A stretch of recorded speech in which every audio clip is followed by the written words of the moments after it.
بسم اللہ الرحمن الرحیم۔ آج ہم آئے ہیں چکوال کی ایک بہت ہی کمال کی روحانی لوکیشن کے اوپر۔ یہ جگہ روحانی بھی ہے اور بنی نوع آدم کی جو پوری ایک تاریخ ہے اس کے حوالے سے بھی بہت اہمیت کی حامل ہے۔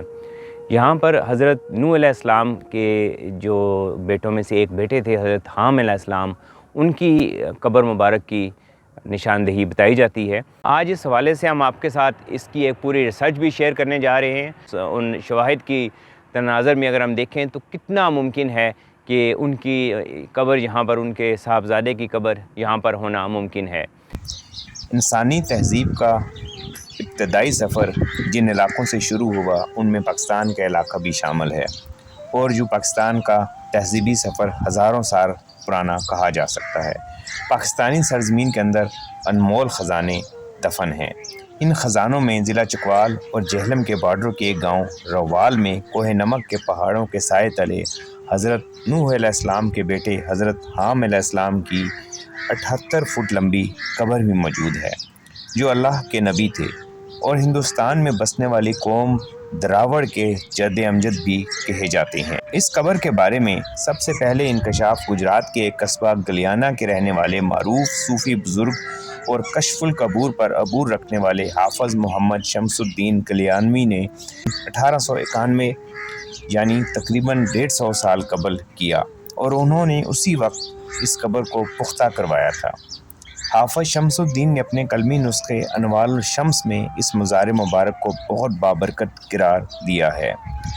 یہ قلمی نسخہ گجرات میں ان کے خاندان کے پاس آج بھی موجود اور محفوظ ہے۔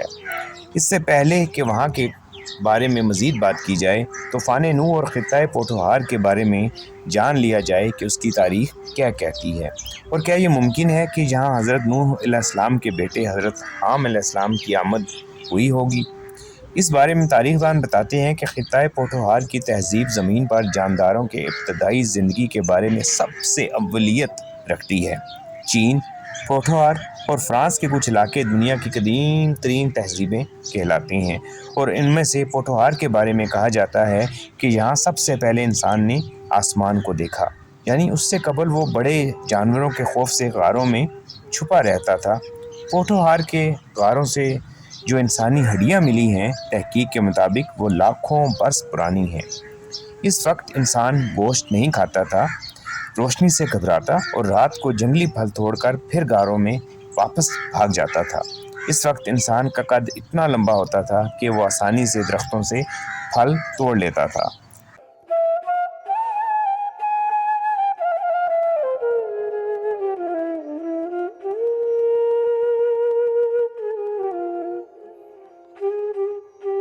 محققین کا کہنا ہے کہ یہیں خطۂ پوٹھوہار میں ہی انسان نے 2 قدموں پر چلنا پہلی مرتبہ شروع کیا۔ زمین پر ہر 10,000 سال کے بعد ایک بہت بڑی تبدیلی واقع ہوتی ہے۔ روایت میں ہے کہ طوفان نوح کے بعد جب زمین پر پانی اترنا شروع ہوا تو سب سے پہلے کوہ کراکرم اور کوہ ہمالیہ کے پہاڑ پانی سے باہر آئے۔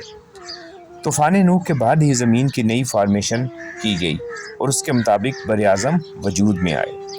تاریخ دان یہ بھی کہتے ہیں کہ طوفان نوح کے بعد جب بر اعظم وجود میں آئے تو خطۂ پوٹھوہار سے ریڈ انڈینز ہجرت کر کے امریکہ اور آسٹریلیا وغیرہ کی جانب چلے گئے۔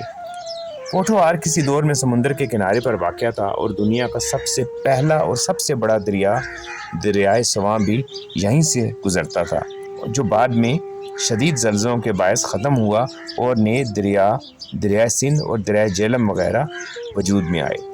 حالیہ دریائے سواں اس بڑے دریائے سواں کی واقعات میں سے ہی ہے۔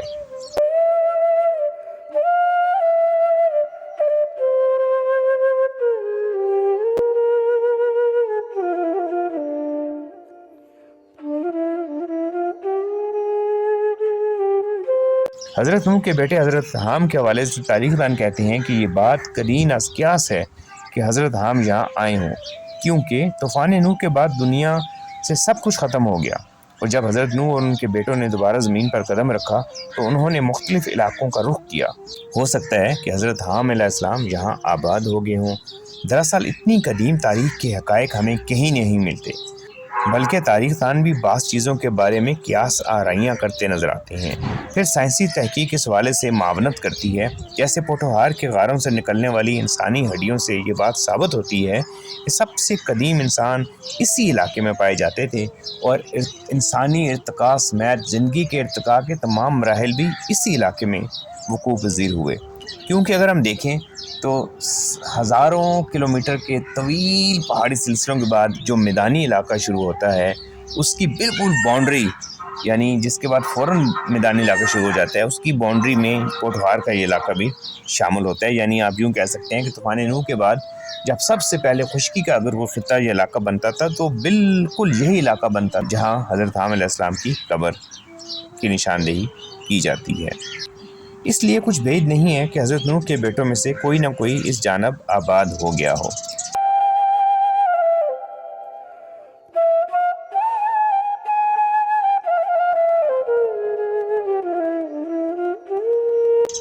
Piece and justice society Pakistan के कोऑर्डिनेटर मलक सुल्तान महमूद के मुताबिक ये कदीम तरीन कब्रिस्तान है और ऐन मुमकिन है कि ये हज़रत हाम ही की कब्र हो। मलक सुल्तान महमूद का मज़ीद कहना था कि ये कब्रिस्तान हज़रत हाम के कब्रिस्तान के नाम है और इसका कुल रकबा 33 एकड़ के लगभग है। माजी में यहाँ के बासी इसे वड्डी कब्र यानी बड़ी कब्र कहते थे, लेकिन इसके बारे में किसी को मालूम ना था कि यह कब्र किसकी है। लेकिन इस कब्र पर मन्नत कई सदियों से मानी जा रही है। Peace and justice society Pakistan के चेयरमैन मियां नईमुद्दीन का कहना था कि गुजरात से तल्लक रखने वाली दो शख्सियात, एक हाफिज शमसुद्दीन गलियानवी और दूसरे एम ज़मान खोखर ने हज़रत हाम की कब्र को दरियाफ्त किया था। हाफिज शमसुद्दीन साहब कशफ और वली थे। उनका मज़ार आज भी गुजरात में मरजाए खलाइक है, जबकि ज़मान खोखर एडवोकेट ने पाकिस्तान भर में औलिया अल्लाह और अंबिया कराम की कबूर के बारे में तहकीक की है।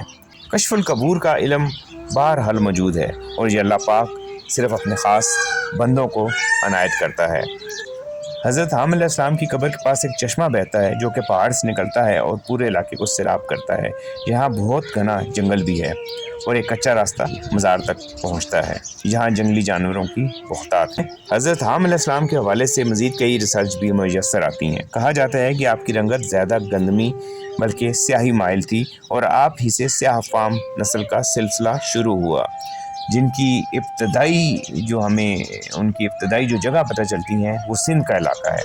इस तनाज़र में भी अगर इस चीज़ को देखा जाए तो ये बात ठीक लगती है कि यह कब्र हज़रत हाम अलैहिस्सलाम की होना मुमकिन है।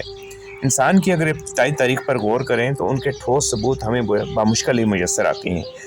आज के जदीद दौर में कुदरत ने इंसान को साइंसी बुनियादों पर तहकीक करने का एक सबसे बड़ा टूल नसीब कर दिया है। हज़रत नूह अलैहिस्सलाम की किश्ती के मिलने का मामला हो, असहाबे कहफ की गार का तलक हो, ये ऐसी और बहुत अहम और कदीम मामलात को अगर हम देखें तो जिन ममालिक में ये चीज़ें बताई जा रही हैं वो ममालिक अपनी मुल्की सतह पर ना सिर्फ इन चीज़ों को भरपूर तरीके से ऑन करते हैं बल्कि उनकी भरपूर रिसर्च और तहकीक भी करते हैं।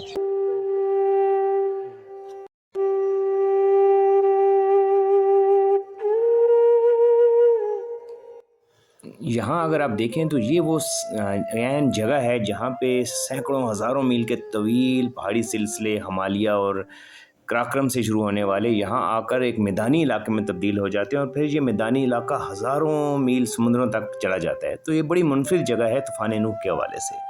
पाकिस्तान में हमारा सबसे बड़ा अलमिया ये है कि हम इन चीज़ों को एक तो ऑन नहीं करते और दूसरा उन पर रिसर्च के लिए बैनुल अक़वामी दुनिया और अपने मुहक्किकीन को वसाइल फराहम नहीं करते, जिसकी वजह से हमारे यहाँ ये मामलात रुक से गए हैं। जबकि हकीकत ये है कि अगर पाकिस्तान के सिर्फ खित्ता पोठोहार और पोठोहार में से सिर्फ चकवाल के कुछ मुकामात पर ही रिसर्च की जाए तो आज भी इंसानी इर्तिका के अमल के वो मामलात सामने आ सकते हैं शायद पूरी दुनिया पाकिस्तान की तरफ मुतवज्जा हो जाए और इस सूरत में बैनुल अक़वामी टूरिज़म भी खींच कर यहाँ लाया जा सकता है और मुल्की मईशत में ये बिलाशुबा एक मजबूत रीढ़ की हड्डी की हैसियत अख्तियार कर जाएगा और पाकिस्तान मुआशी तौर पर भी बहुत ऊपर जा सकता है। लेकिन अफसोस की बात यह है कि गुज़श्ता कुछ दहाइयों से इस शोबे यानी टूरिज़म को शजर ममनुआ करार दे दिया गया और पाकिस्तान जैसा रूए ज़मीन का सबसे मुनफरिद और सबसे खूबसूरत खित्ता अपने इस टूरिज़म जैसे ख़जाने से फ़ायदा उठाना तो दूर की बात बल्कि उल्टा मनफी हालात की तरफ सफ़र कर गया।